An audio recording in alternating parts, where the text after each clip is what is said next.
Automatic Finger Control by U.S. School of Music. A scientific method that gets at the very foundation of musical skill, discloses fully the secrets that make it possible to learn to play any instrument easily and quickly. Taught only by the U.S. School of Music, for beginners and advanced pupils.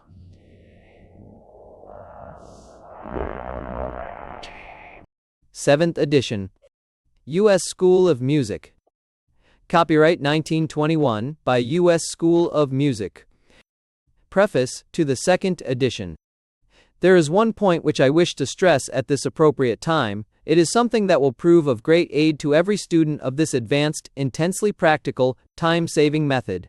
That is the habit of regular practice. Choose a definite practice hour. It has been suggested in the course that you practice the exercises outlined, night and morning. This is my best advice on the matter. There is a definite reason for this. The things which you do just before you sleep at night are more apt to be remembered than those which you do at odd times during the day. That is the reason for choosing bedtime for one period of exercise. You will find that if you have given concentrated thought and attention to the bedtime work, that in all probability, automatic finger control will be the first thing you think of in the morning. And this is just the time to clinch the bargain, get busy at once, and do the exercises over again. If you follow this procedure, you will learn very rapidly, and soon, the muscles will begin to keep time with your brain, which, after all, is the secret of the whole thing. But even supposing you cannot find it convenient to run through the exercises night and morning, I know that some of our students can't very well take the time first thing in the morning. Yet you should definitely decide when you can most conveniently do the work, and then do it regularly at that same hour day after day.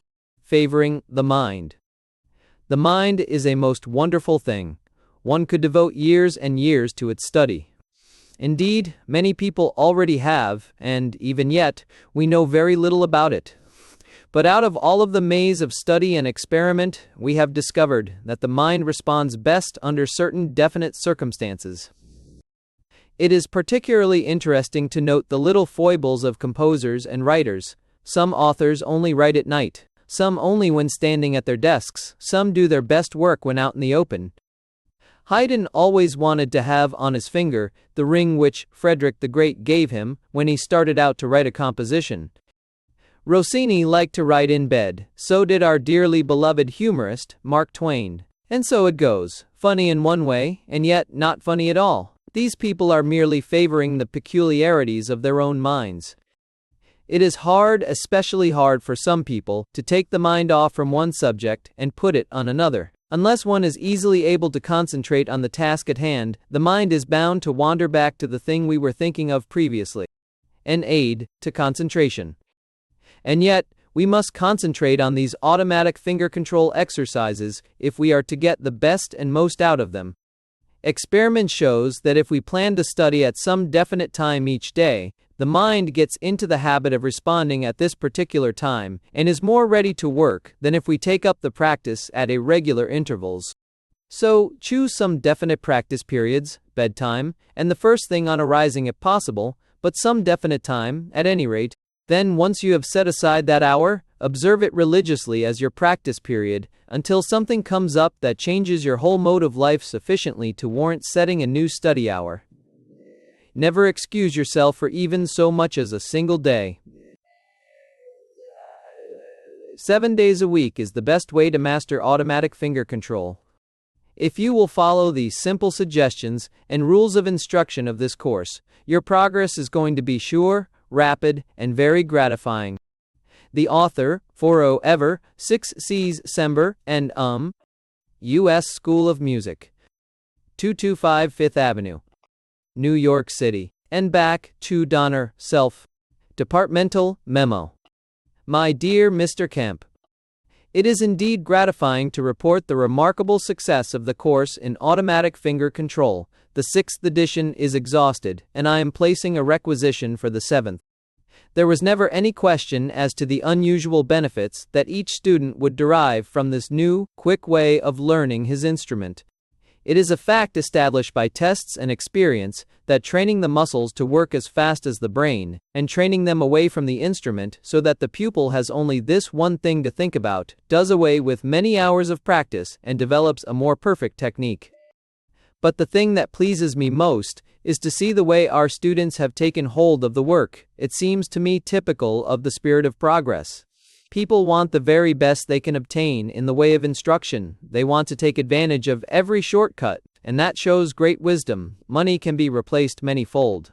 Books can be replaced, homes can be replaced, every material thing can be duplicated. But time, once spent, is forever lost. It is the young man and woman who takes advantage of those things which save the minutes and hours and days who make the startling successes in the world. So I feel that we are doing a great service to humanity at large, and to every lover of music in particular, in bringing automatic finger control to the fore. Indeed, I believe we would be justified in insisting that every one of our students, beginners or advanced, cover the work. Every student who conscientiously follows the easy exercises outlined in this course is assured of becoming a better musician in shorter time, with less effort, and a real musician, not a mere player.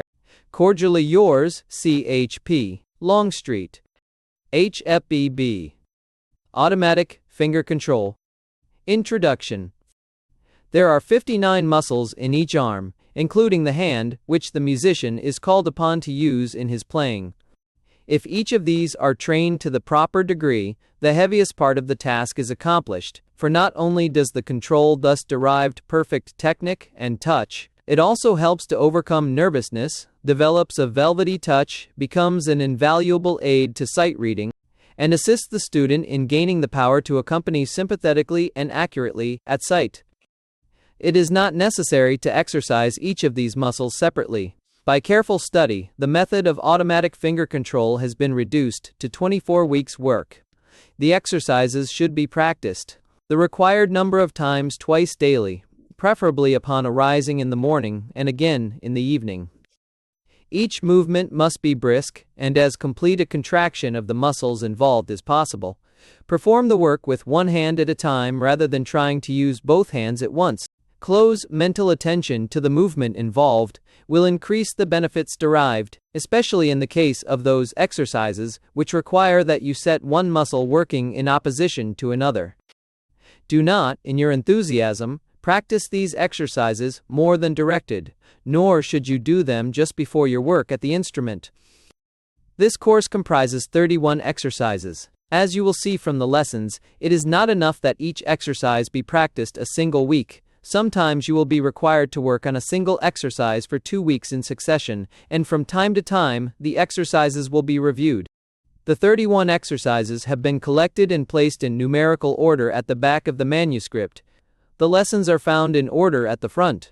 At the bottom of each lesson page, the exercises for the week are delegated. After you have studied your lesson sheet, turn to the exercises required for the week's work, study them carefully, and practice faithfully. Do not, under any circumstance, run ahead of your course. To get quick results, you must practice the exercises in the order given, devoting at least a week's time to each lesson. If you are just starting to learn your instrument, complete the first 2 lessons in automatic finger control before you take up the practice on the instrument. Then take up the first instrumental lesson, and do it in conjunction with lesson 3 of automatic finger control. Always bear in mind that the main idea of this course is not the strength of the fingers, nor even their suppleness. The main idea is coordination between brain and muscle, training the muscles so as to overcome the tendency of the fingers to move more slowly than the mind. Therefore, give your entire thought and undivided attention to what you are doing as you practice the daily exercises. If you will do this, your progress will be rapid and sure. Lesson 1. If it's a new, also, and tense 13. You are starting something new, something that is going to play a big part in your musical success. The degree and speed of this success depends on one thing, you.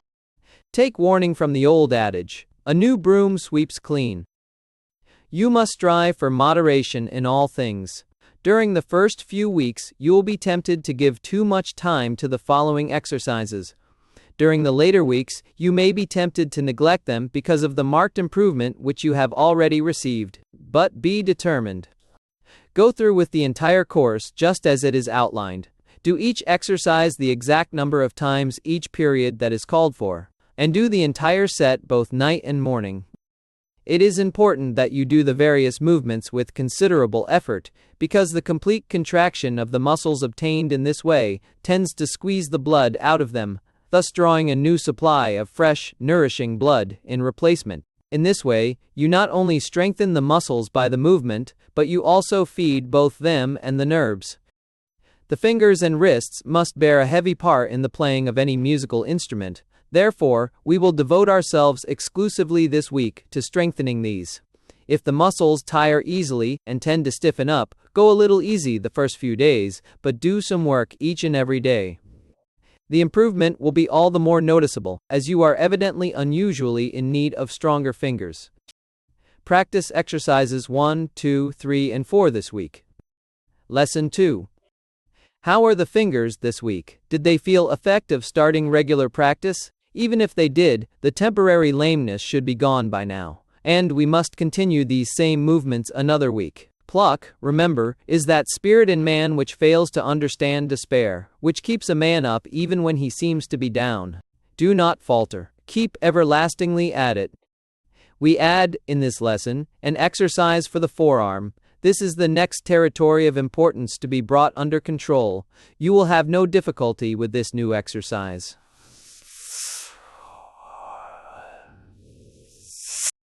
One of the greatest joys in playing is the ability to read at sight, and to play accurately and with feeling.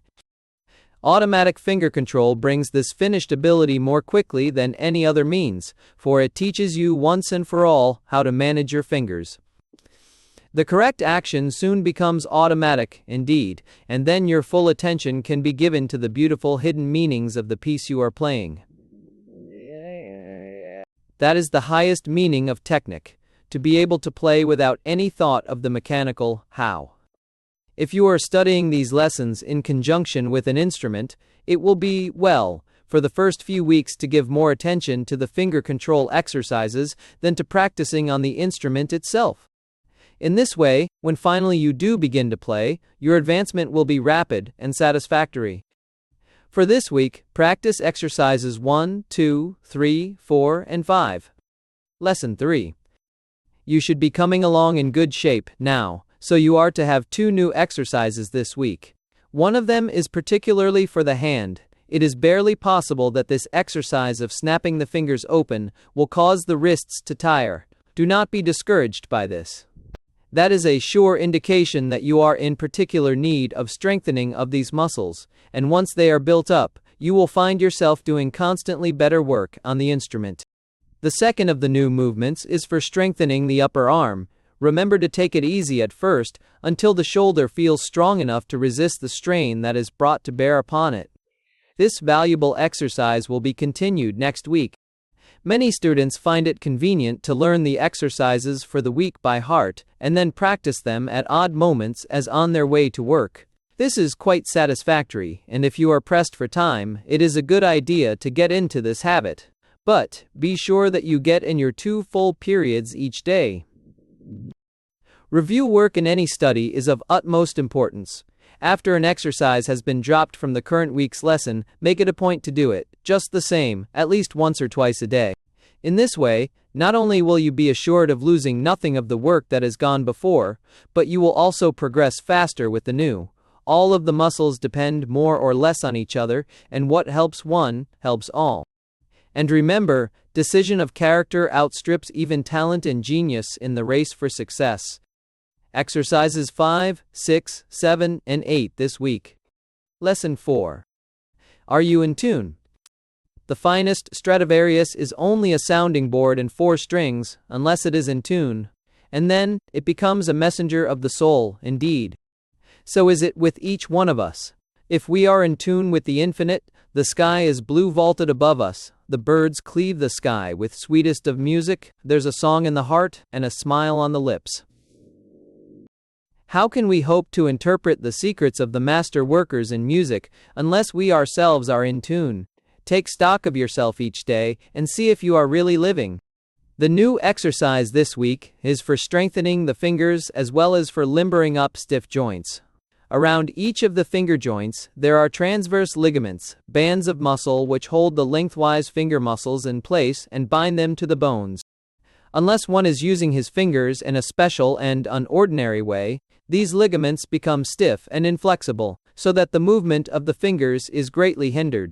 It is absolutely essential that these muscles should be limbered up and kept soft and pliable if you are to get any satisfactory movement of the fingers at your instrument. Do not overlook any of these exercises, new or old. Each is designed to accomplish a certain definite object. Each must be practiced a certain definite number of times to get the best results. This week, do exercises 6, 7, 8, 9, and 10. Lesson 5. Test out your ideals. What is it you have in mind to accomplish? Unless you have the way plainly charted before you, unless you are guided by the ever-glowing light of a great ideal, you are almost certain to be dashed upon the rocks of failure. We graduate from the school of life only with the coming of death. To some of us, death comes early. To others, long years are granted for delving into the ever-changing mystery of being. But with all, what we accomplish is dependent on the ideal that guided and urged on our step. Genius is infinite painstaking. It is the determination bravely to learn the truth about ourselves and our fellow men. With a fixed determination and a fixed ideal, you are of genius caliber. A month ago, you set out to learn to play by the shortcut method. This method holds unquestionable advantages, which are available in no other way. It saves weeks of weary practice at the instrument, because it enables you to work to the very best advantage when you do play. It develops accuracy, speed, and sympathetic understanding. Here, then, is one ideal, the determination to learn to play, so that you can give joy to others, and so that you can take greater pleasure in self-expression through the art of music. As Charles Dana Gibson, the famous artist, says, "There isn't any trouble with the world today. The trouble, if any, is with the people in it." Exercises 7, 8, 9, 11, and 12. Lesson 6. You must take particular care with the wrist exercises in this week's lesson. Study the cuts until you are thoroughly acquainted with what is required, and then put considerable steam behind the movements. The exercise for both hands together will call into play certain of the finger muscles and strengthen them to the necessary degree for playing. They will also help to free the transverse ligaments and thus relieve the fingers of stiffness. In this exercise, as in every other, a feeling of fatigue or pain denotes a weak condition of the muscles. It means proceed with caution. It does not mean to drop the exercise. If the fingers get tired during the first few days of a new exercise, you may use less muscular resistance for a while, and in extreme cases, you may be excused from going through the movements the full number of times. But always remember, too, that tired muscles are a promise of exceptional reward. If your need is great, if the muscles are particularly weak to start with, the benefits you derive from the proper strengthening and control of them will be positively amazing. Elbert Hubbard said, "Responsibilities gravitate to the person who can shoulder them, power flows to the man who knows how." Conditions are unusually good for the rapid advancement of the man who has the will to conquer and knowledge of the weapon in his hands. You have both, so I am expecting big things of you. You would not disappoint me, would you?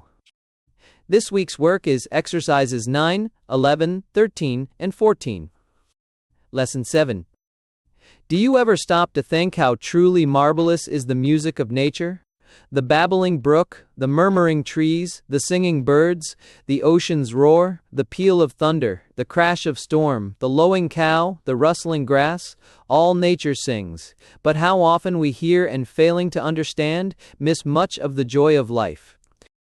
It is only as we understand nature, and our brother, and ourself, that we begin to understand God.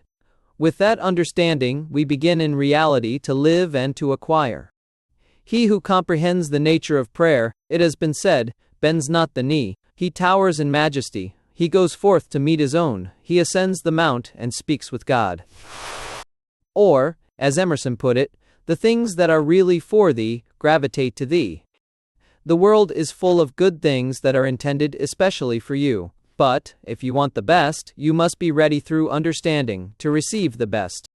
You should be applying the benefits of the automatic finger control method to actual daily playing now. Are you doing so? Just to learn a thing and then stick it away in the closet of your mind is a poor investment of time, effort, and money. Put what you know into service, no matter what the subject may be. It is action that begets success and commands reward. Without action, the law of 2 + 2 = 4 would be an empty farce. Do, and do the best you know.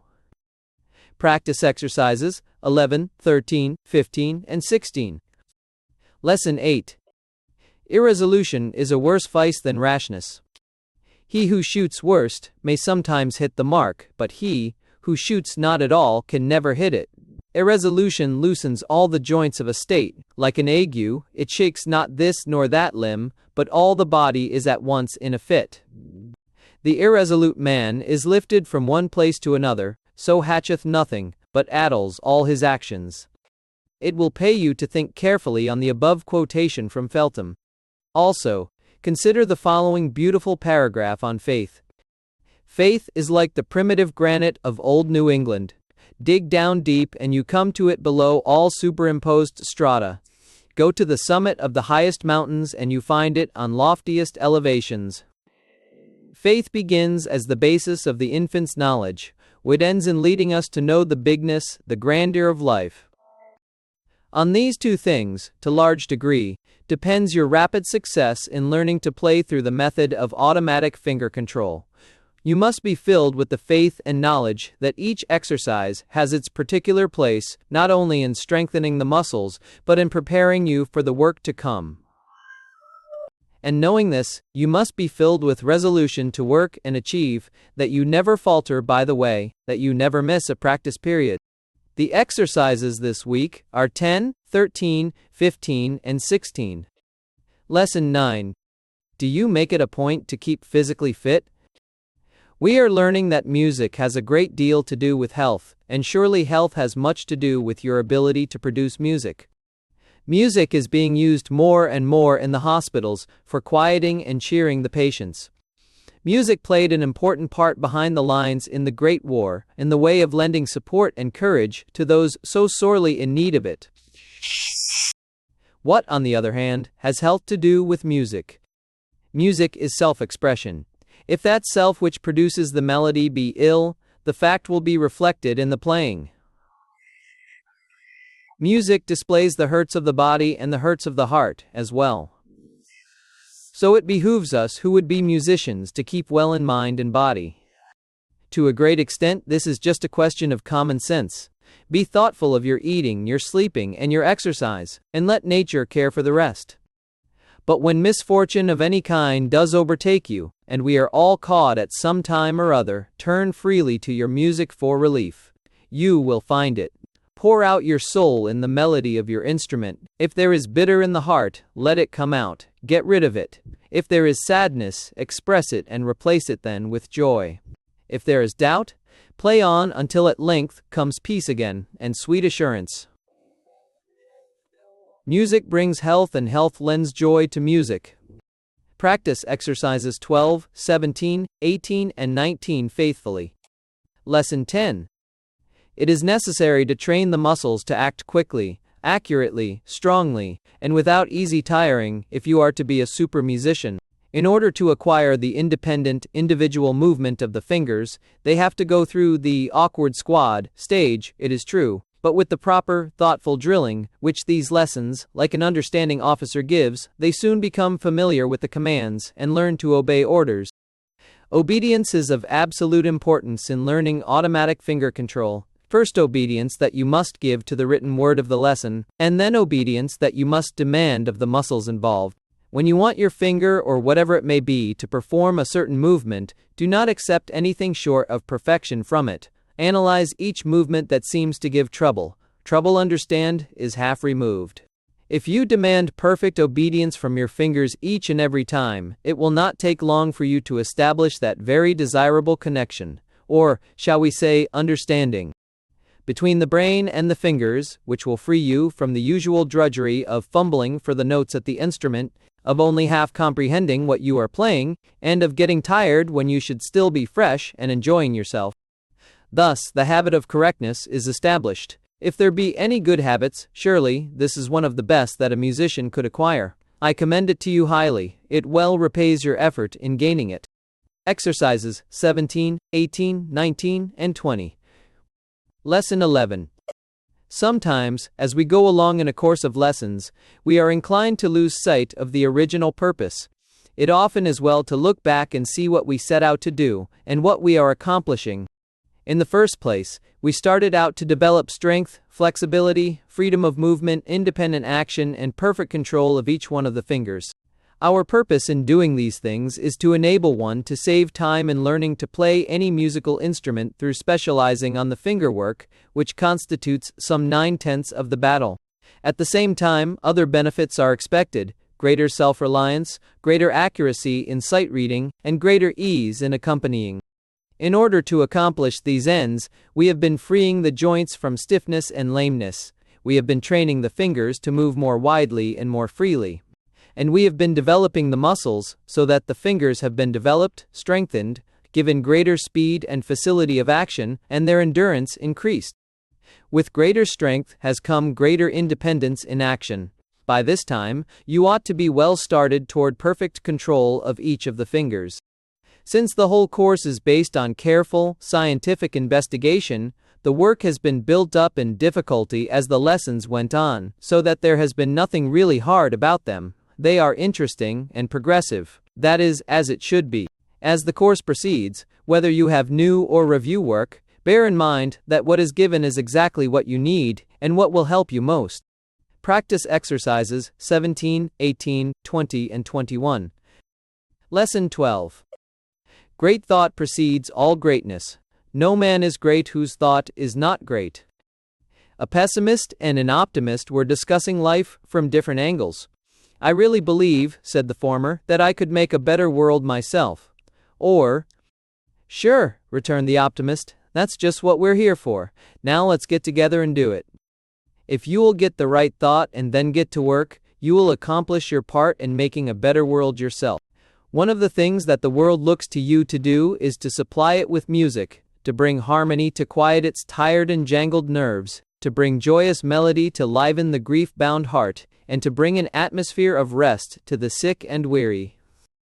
With this lesson, you are completing the first half of the work on automatic finger control. You have already had most of the movements that are necessary for the efficient playing of your favorite instrument. It still remains to make the habit of proper fingering second nature. So, although you will find the old exercises coming up from time to time in the remainder of the course, do not slight them. Indeed, your muscles should be so much stronger now that you can afford to run through the exercises 3 times a day instead of only twice. Suppose from now on, you get in a short practice period at noon, as well as night and morning. Yes, it will be worthwhile. Think big thoughts about this as well as about the rest of your daily tasks. This week, work on exercises 17, 18, 21, and 22. Lesson 13. Friends. Much has been said about friends, many beautiful things, many apt phrases rich with understanding. To me, a friend is one who understands me and loves me in spite of that fact. One of my dearest friends is my piano, and I feel that every musician must consider his instrument in this light just as I do. When I am tired and discouraged, or when I am joyful and full of hopeful expectation, it makes no difference what the mood, my piano responds to my every touch. It sings with me when I would sing. In minor chord, it grieves to see me sad. It can be light and airy when I will, or if thought runs madly on, lightly touching the heights of exaltation, or delving into miry depths beneath. Still, I am not alone, and being not alone, I stand. I want you to learn to think of your instrument as a friend, for I know the endless joy that such a close communion is bound to give. Would you have a friend, then be one? It applies with equal force as regards your instrument. You must understand it just as thoroughly as you long to have it understand you. That is where automatic finger control should be a constant help to you. It enables you to understand your instrument so much better. The exercises take on a simpler meaning now. That is only possible, however, because of the good work you have already done. Keep it up. Starting review. Practice exercises 1, 22, 23, and 24. Lesson 14, 16 Purpose Problem. Let me call your attention to the new exercise. Its particular purpose is the strengthening of certain of the finger muscles, which will be used quite often in playing, the limbering up of the fingers, and the stretching of the muscular covering of the palms. This exercise is not a difficult movement by any means, but if you do it with considerable muscular resistance by the opposing sets, you will bring a large number of muscles into play at one effort. The mind is a wonderful, yet peculiar thing. Some of the fads of great men typically exemplify this. For example, it is said that Gluck could only compose in the open air. When the spirit of composition took hold of him, he dragged his piano out on the lawn, and there evolved his beautiful harmonies. And yet, to me, do you know, that is not so peculiar after all. Gluck, I take it, wanted to get close to nature. All of us feel the urge to draw nigh to nature. That is one of the reasons we so dearly love music. Music is the portrayal of nature at her best. Another tale they tell is that Chateaubriand dictated his works in his bare feet. Elegantly attired down to the extremities, he padded softly up and down the floor, his thin white feet and ankles very conspicuous on the dark rugs. We all have peculiarities of living, and musicians generally have similar peculiarities of playing. Do you know what yours are? Better take stock and see. Practice this week, exercises 2, 23, 25, and 31. Lesson 15. If you use considerable muscular resistance in practicing the new exercise of this week's lesson, you will find that the muscles used will tire quite readily. This, remember, is proof that this particular work is badly needed. As the days pass, however, and these muscles are strengthened to the required degree, you will find yourself able to perform it a greater number of times and with perfect ease. As in every other walk of life, you don't get anything worthwhile without effort, but as with the other exercises of this course, results come surely and speedily. Elbert Hubbard has said, "Improve your opportunities, that's the thing. Decide on what you want to do and what you want to be and go after it. You'll win, and those fellows who chase the peewee, manipulate the pasteboards, and inhale cigarette smoke will be coming to you for advice, to borrow money, and for passes to the poorhouse." You notice he said, improve your opportunities. He didn't use that old phrase about grasping them, and I believe this was intentional on his part. Opportunity doesn't come to us so much as is commonly said. Opportunity is ever with us. Opportunity is just what we make it. If we have the imagination to see the golden chances before us and to improve them, we'll make good. You are enjoying an unusual opportunity in the musical world in that you are permitted to learn to play your instrument the quick and easy way. Are you improving your opportunity? Exercises 5, 25, 26, and 27. Lesson 16. In learning to lift weights, athletes start with a very light load, and by steadily increasing it a little at a time, they are eventually able to develop tremendous strength. You remember that old story about the farmer's boy who, just a few years ago, made a practice of picking up a calf and carrying it across the barnyard. Of course, as the calf grew and became heavier, the farmer boy's strength increased. It had to, otherwise he couldn't have continued to carry the calf around. And so it went, month after month, year after year. And now, so they say, the farmer boy is able to throw the bull. It's a terrible story, but we'll overlook that fact, if only it impresses upon you one point I wish to make. The new exercise in this week's lesson is based on the same principle as the weightlifting methods. You will see that you apply auxiliary pressure for the finger muscles to work against. By using greater and greater pressure, you can develop almost any amount of finger strength that you may desire. So you should stick to the careful use of this exercise for many weeks to come. Speaking of doing an exercise week after week, I sincerely trust that you are not neglecting your review work. You are studying these lessons for what you get out of them. If you really want to get your money's worth, you must keep going over the lessons time and again. And each time, I can promise you, you will find new benefits and pleasures. Devote your time this week to exercises 3, 6, 27, and 28. Lesson 17. Energy. Energy is that mysterious something that has the power to do work, to get results. We can't see energy, we can't smell or taste it, we can't hear it, nor is it anything we can feel. But its results, we perceive them everywhere. The heat in our homes and bodies is the result of energy. The light that guides us by night and that brightens our daytime is the result of energy. The electricity that turns motors and carries our messages is another name for that indescribable something, energy.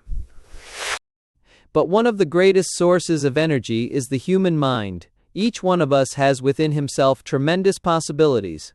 We can work with our hands, or we can work with our heads. The choice rests largely with ourselves. And the difference between a $100,000 a year man and a ditch digger is from the ears up. Can one indiscriminately convert himself between these extremes? I don't know. It is claimed, however, that the average person uses only 1/10 of his inherent mental ability, and I am satisfied that the curse of the age is mental laziness. How far the ditch digger can rise, I believe depends wholly on how great an effort and sacrifice he is willing to make for his advancement. Every properly guided effort for advancement does eventually bear fruit. Move right up front in the rank of musicians. You can, for your effort is properly guided. Exercises 4, 7, 27, and 28 comprise this week's work. Lesson 18. It is true that these are days of specialization, but one must be careful not to miss anything through too narrow a field of endeavor. Take music, for instance. You have taken the automatic finger control method to enable you to learn to play some instrument in quicker time than would otherwise have been expected. Automatic finger control is a specialized course. Sometimes, musicians forget that there is another instrument or branch of music, save their own. That is where they make a mistake. Every musician should fit himself to teach. I don't say that he should teach afterward, but he should understand his instrument so well that he is perfectly capable of teaching it. Indeed, I doubt if one truly knows a thing himself until he is able to teach it to others. Many of our students make a business of teaching. Whether you are going to teach or not, you should consider taking up some of the other courses in music which run right along parallel with what you are doing. The unit lesson system for voice perfection is something that every musician should have. It is a very novel method whereby it is possible to get specific benefits from each individual lesson. It is a complete vocal course and also teaches speech making, gesture, overcoming nervousness and stage fright, how to develop a winning personality, etc. Another course that you could take to advantage is the one in sight reading. It would be a constant help. Write for full particulars about enrolling for these. Exercises 8, 14, 25, and 26. Lesson 19. If, as has been said, the purpose of words is to conceal thought, then it may be equally as well said that the purpose of music is to reveal soul. I don't suppose that there is a human being alive, but that longs to be understood. There are all too few in this world who are willing to give the time and thought and heart to the understanding of others. And even if there were a greater willingness to understand, too few of us are able to express our deepest thoughts in words. But music is the universal language. Once we learn it, the tips of our hearts creep out through the tips of our fingers. There may be no one to hear. Perhaps no one would understand even if they were about. But the blessed, joyous part of it all is that at last we have found self-expression, and that is the next best thing to being understood. Remember that the composers of the ages have been talking through this language of soul in all that they have written.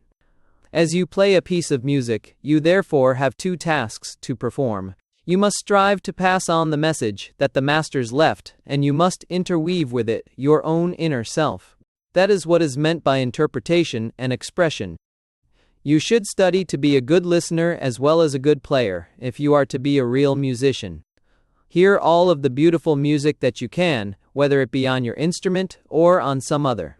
Music is bigger than any specific means for expressing it, and with you, music should be the first consideration.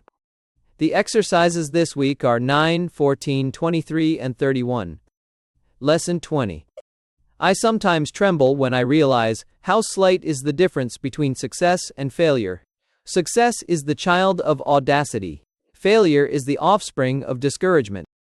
There was a great inventor, once great not because of his worldly possessions, but because he dreamed the most beautiful visions of helping humanity to bigger and better things.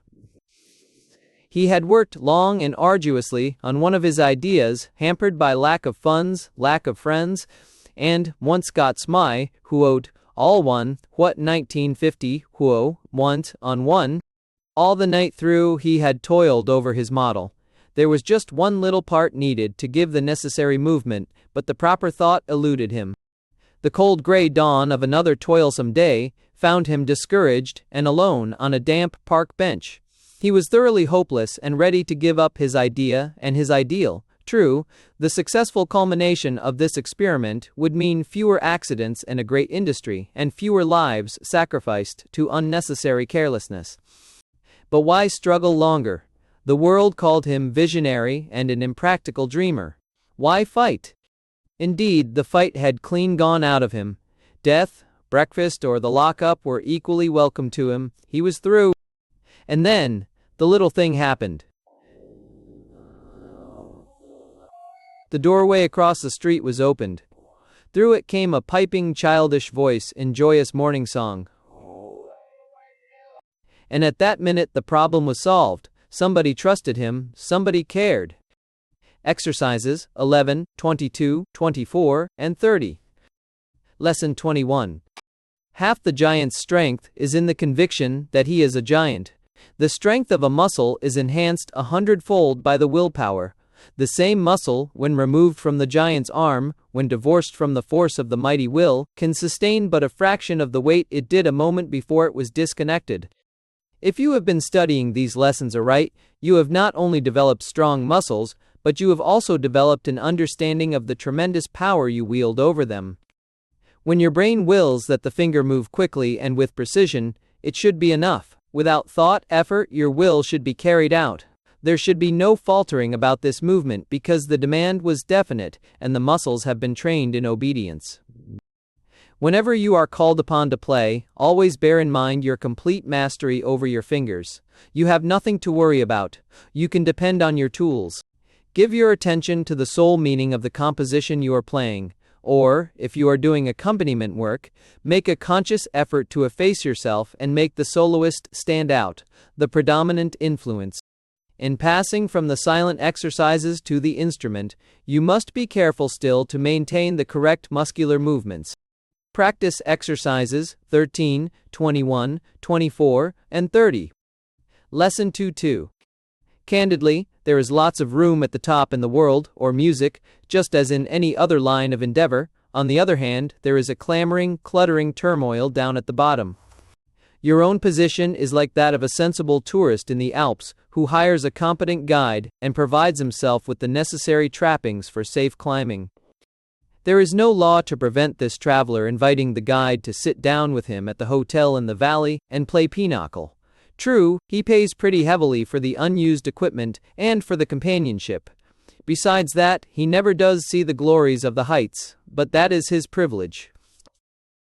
What are you doing with your musical equipment and the helpful guidance which has been yours?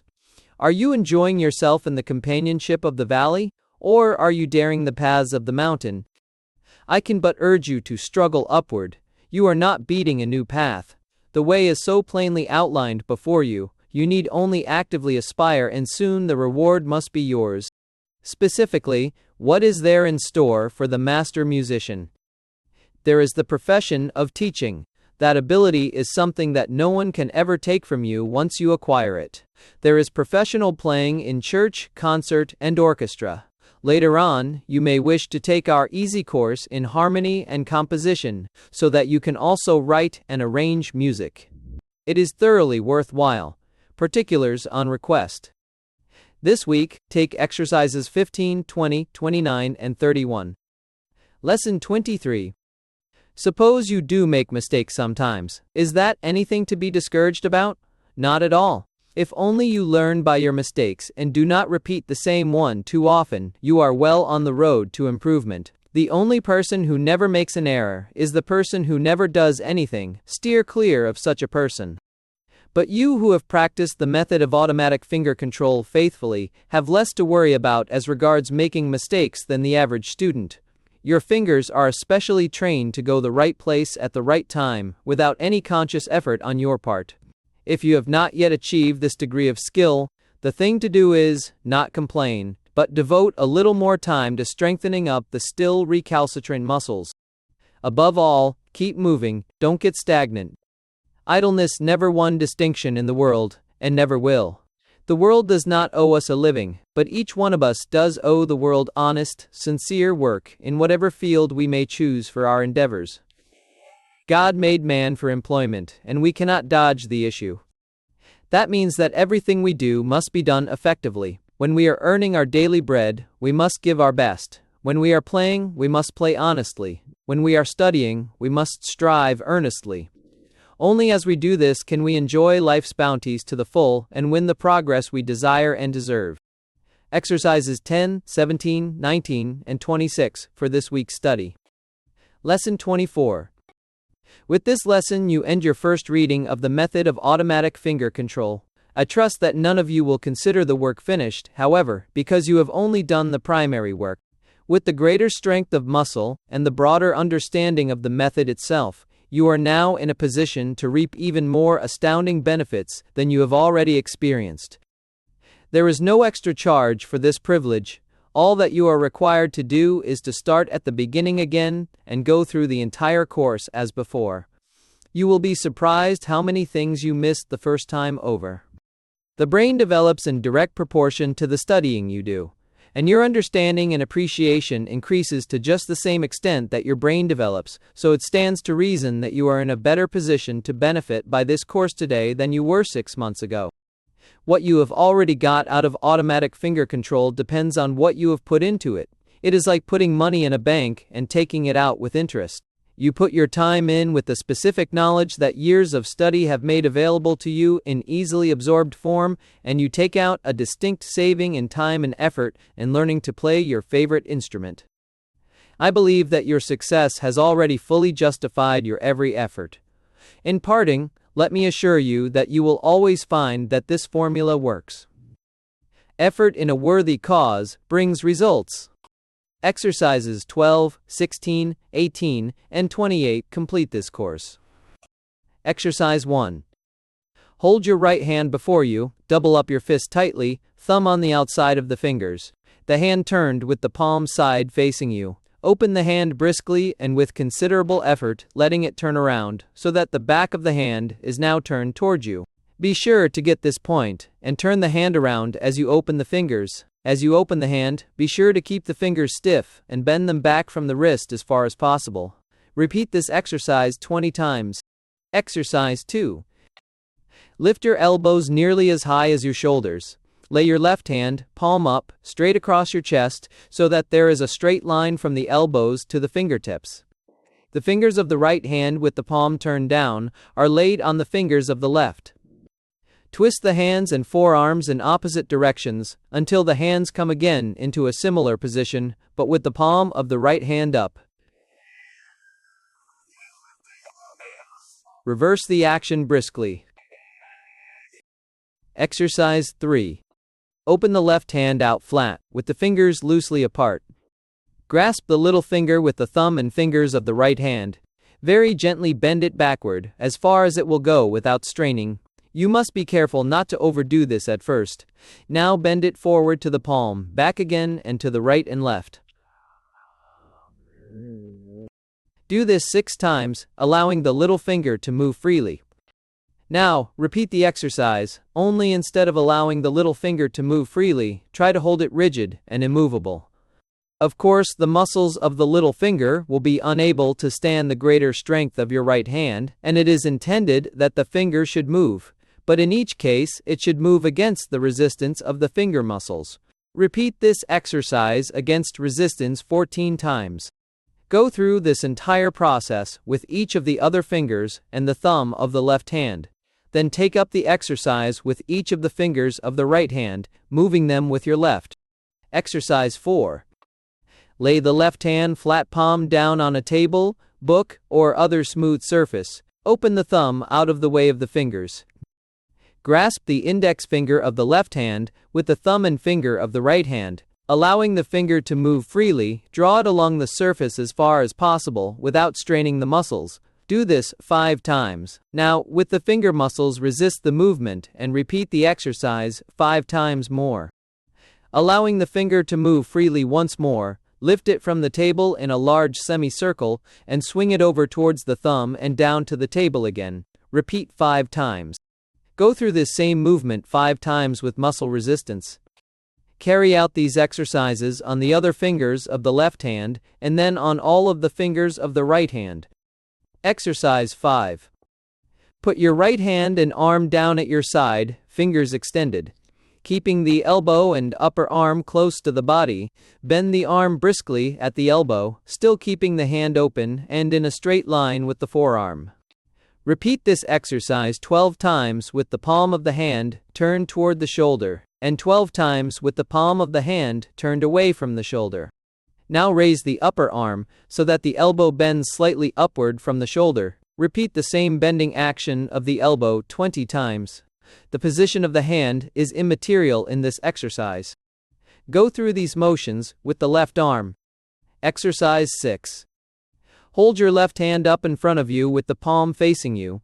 Press the index finger and the middle finger tightly together. Bring the two still held tightly together down to the palm and then back straight again, quickly, briskly, and with muscular resistance. The motion should be from the knuckle joint. Naturally, the other fingers will have a tendency to curl. It makes no difference if they do. Repeat this exercise 20 times. Next, practice this exercise using the middle and the ring fingers pressed together, letting the little finger and the index finger remain as straight as possible. Do the same exercise with the little finger and the ring finger together. These same motions should be gone through with the right hand. Exercise 7. Bring the fingertips of the right hand together with the tip of the thumb, spreading the fingers at the middle knuckle and rounding the whole back of the hand. From this position, snap the whole hand out flat with the fingers spread wide apart. Do this forcibly. Quickly return to the original position and repeat the exercise 12 times. This same exercise is to be performed with the right hand. Exercise 8. Raise your left arm so that the elbow is sticking out in front of you almost as high as the shoulder. Bend the arm at the elbow so that the forearm reaches straight up in the air. Close your hand loosely.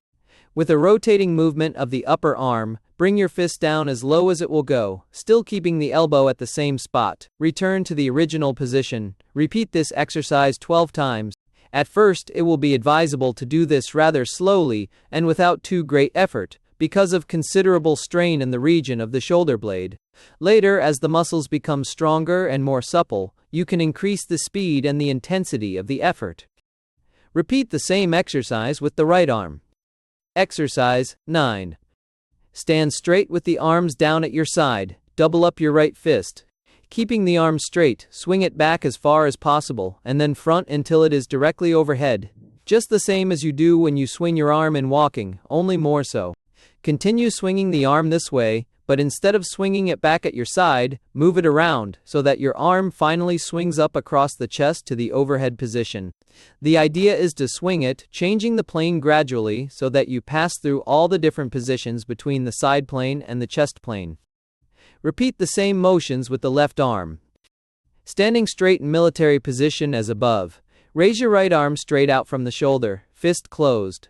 Without bending the elbow, swing the arm back and forth as far as possible, on a level with the shoulders. Raise the arm a little and continue this swinging movement, each time raising it a little higher, then gradually descend, passing from the shoulder level and continuing down. Perform the same exercise with the right arm. Caution: these exercises must not be done too strenuously at first, as there is a severe strain on the shoulder blades. After the muscles become a little hardened, you can carry out these exercises with more vigor and about 10 times in each of the varying positions. Exercise 10. Open out the left hand before you, with the fingers close together. Hold the thumb apart. Move the first finger as far toward the thumb and away from the other fingers as possible, and back again. Do this gently and easily, 5 times. Now let the muscles of the hand and fingers become tense, so that as you draw the finger over towards the thumb with one set of muscles, the opposing set resists the motion. Repeat this 10 times. Go through this same movement with each of the other fingers of the left hand, and then with each of the fingers of the right hand. Exercise 11. Hold out your right hand, the palm facing you. Separate the little finger slightly from the rest. With a brisk, sharp movement, twist the hand at the wrist to the left so that the little finger moves down as low as possible. Repeat this exercise 12 times. Perform the same exercise 12 times with the left hand. Exercise 12. Open the left hand, thumb and fingers, all close together, turning the hand so that the thumb is toward your body and the little finger away from it. Bend the first finger at the knuckle joint, and nowhere else, and bring it down toward the palm of the hand, until it is horizontal, that is, at right angles to the plane of the palm and the other fingers. If it will not come down of itself, help it a little with the other hand, but be careful not to strain the left hand muscles when you are first starting this exercise. Try not to move the other fingers of the left hand while you are bending the index finger downward. Repeat this motion 10 times. Go through this exercise with each of the other fingers in turn. The first day you do this exercise, do it without any muscular resistance to the motion. Afterwards, from day to day, add more and more resistance as the fingers become stronger. Exercise 13. Hold the right hand edgewise before you, the thumb towards the chest. Have the fingers close tightly together and bring the thumb firmly against the first finger. With a sharp, quick action, open the thumb away from the finger so that it points over your shoulder, at the same time bending the entire hand sideways at the wrist, bringing the thumb still nearer the shoulder. The movement must be quite snappy to get the desired effect. Repeat 12 times. Perform this exercise 12 times with the left hand. Exercise 14.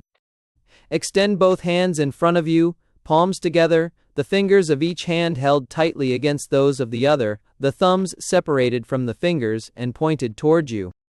Raise the elbows from the body, then slowly and with muscle resistance, move the palms apart. Leave the fingers together from base to tip. Just as slowly and with muscle resistance, close the palms again. Exercise 15. Hold your left arm across the chest, palm up, but with the wrist bent as far down as possible, the fingers easily curled. Place the right arm in a similar position, but with the palm down, having the wrist of the right hand bent upward and fingers similarly curled.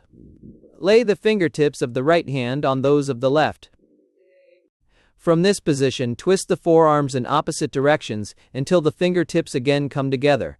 This time the palm of the right hand bent up, and of the left bent down. Reverse the motion and repeat the exercise 12 times. Exercise 16.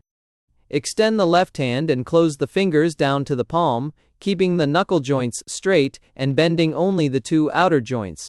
Holding the other fingers motionless, straighten out the index finger. You must be careful throughout the entire exercise never to move the knuckle joint. Repeat 5 times without muscular resistance, then go through the exercise with the muscles tense, so that one set resists the motion of the other. Practice this exercise on each of the remaining fingers on the left hand and on all of the fingers of the right. Exercise 17. Stand erect, shoulders back, and without bending forward, lean far over to the right from the waistline. As you do this, let the right hand bend toward the left knee.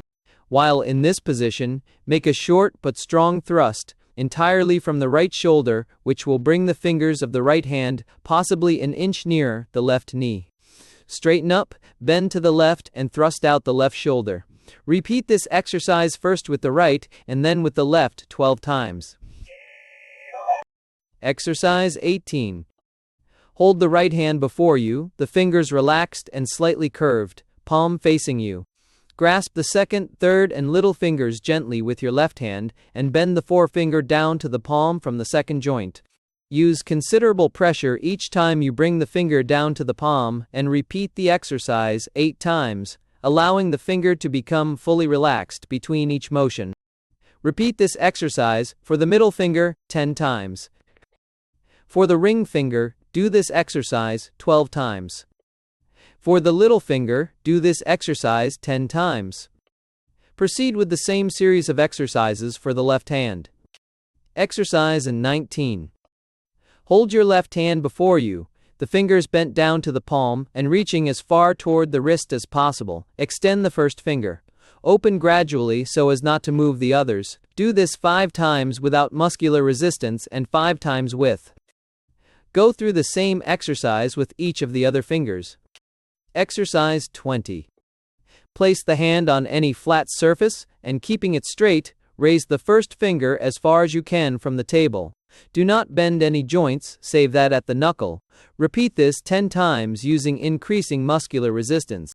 Perform this exercise with each of the fingers. Exercise 21. Place the hand on a flat surface with the fingers curved so that just the tips and the base of the palm touch the table. Raise and lower the fingers one after the other, slowly and with muscular resistance. Bring the fingers down with considerable pressure each time. Repeat 20 times with each hand. With the fingers in the same position, raise the thumb as high as possible and bring it down sharply to the table. Repeat 20 times with each thumb. Exercise 22.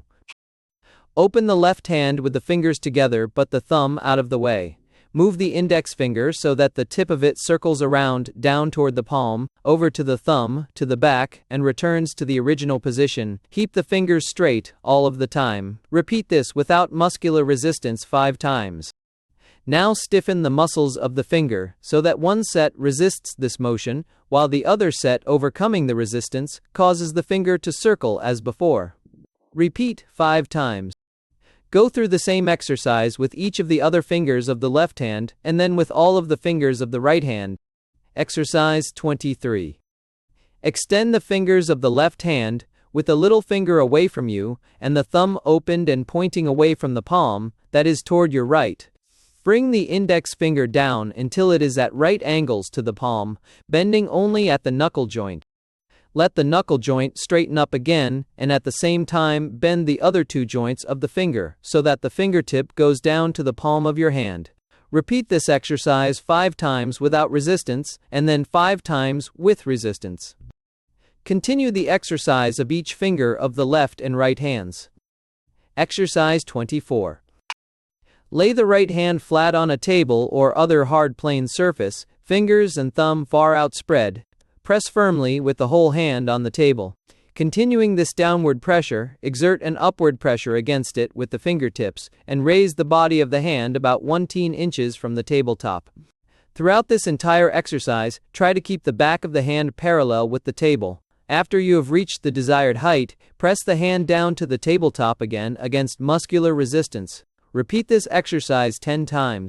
Perform the same exercise with the left hand. Exercise 25. Place the elbows at the side, forearms horizontal, with your hands out in front of you. Bend the hands downward at the wrist with the fingers loose and gently curved. Then bend the hands upward from the wrist as far as they will go. This exercise may be done with both hands at the same time.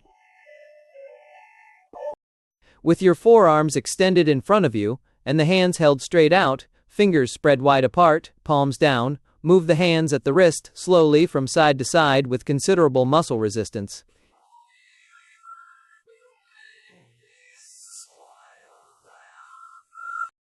Extend the forearms and hands in front of you, palms up, with the fingers held close together. Moving from the wrist as a pivot, and from no other joint describe as large a circle as possible, with the fingertips using muscular resistance, slowly 10 times, then reverse the motion and repeat 10 times circling back in the opposite direction. Exercise 26. Fold the hands together, fingers interlaced. Hold them tightly closed. Now raise the first finger of the right hand and bring it back slowly with muscles tense, just as far as you possibly can, pressing the other fingers hard against the backs of the hands. Repeat this exercise 12 times for each one of the fingers. Exercise 27. Extend the left hand before you, fingers close together. Moving only the joint down near the wrist, swing the thumb around in a circle. Do this 5 times without muscular resistance and 5 times with. Repeat this exercise with the thumb of the right hand. Exercise 28. Lay your right hand, palm down, flat on any plane surface. Press the fingers quite firmly down on the table. Place the forefinger of the left hand on the nail of the forefinger on the right hand with a slight amount of pressure. Raise the forefinger of the right hand as high as possible from the table against this pressure. Keep the forefinger of the right hand straight, save at the knuckle joint, and the other fingers firmly on the table. Return the finger to the table against muscular resistance. Repeat this exercise 20 times. Go through this same exercise with the other fingers of the right hand, then reverse and proceed with the fingers of the left hand. Do this exercise with the thumbnail, but instead of having the whole hand flat on the table, have the fingers curl, so that the side of the hand touches the table, and raise the thumb against the pressure of the finger of the opposite hand 20 times. Exercise 29.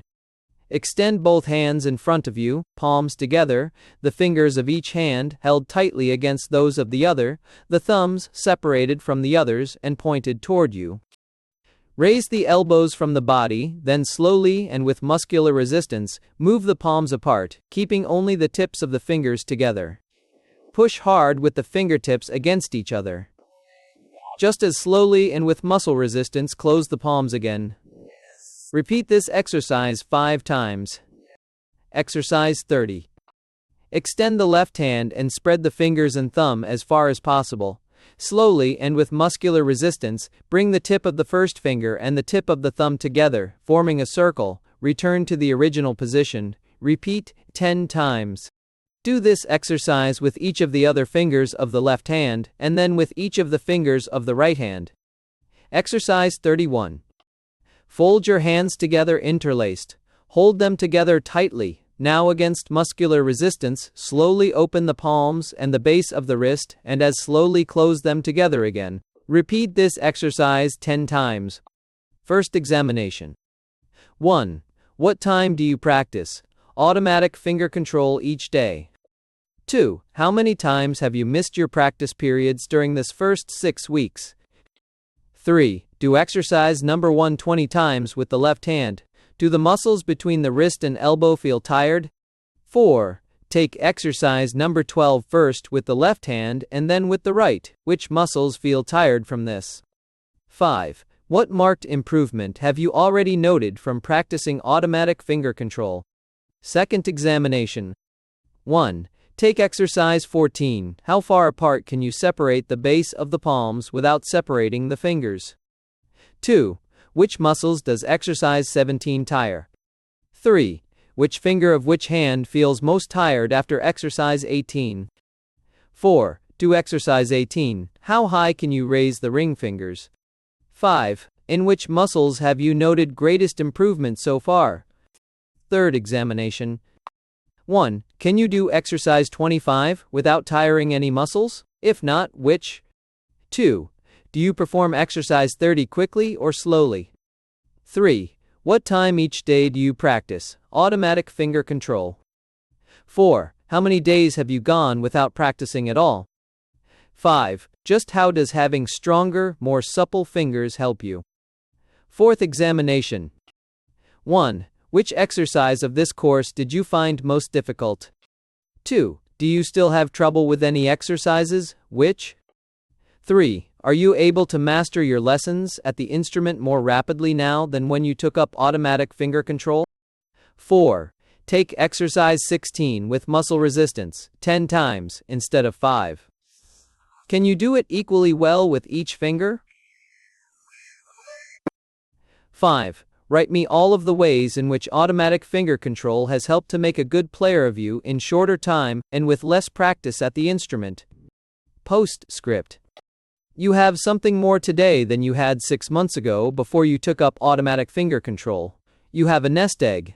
And yet it is something more valuable, even, than a nest egg in its ordinary sense of capital. You have a specific knowledge and ability and dexterity that can never be taken from you.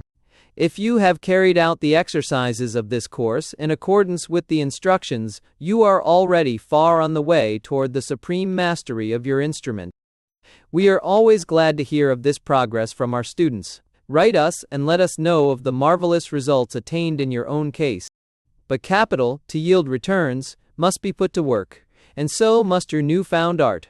You have strengthened and trained your fingers to greater skill than that enjoyed by the average musician. You should take advantage of that fact. Fundamentally, there is a strong similarity between all of the instruments. They all require the use of the same finger muscles. They all make use of notes.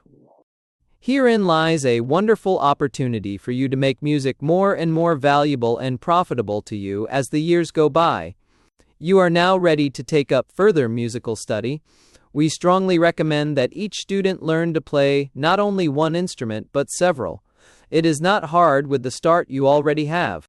We make very attractive offers to our students who take up the study of a second instrument. If you are in doubt as to what instrument to study next, write us. And sooner or later, you should also study harmony, composition, and voice. 6. Transcriber's notes. 1. Silently corrected obvious typographical errors and variations in spelling. 2. Retained archaic, non-standard, and uncertain spellings as printed. 3. Enclosed italics font in underscores.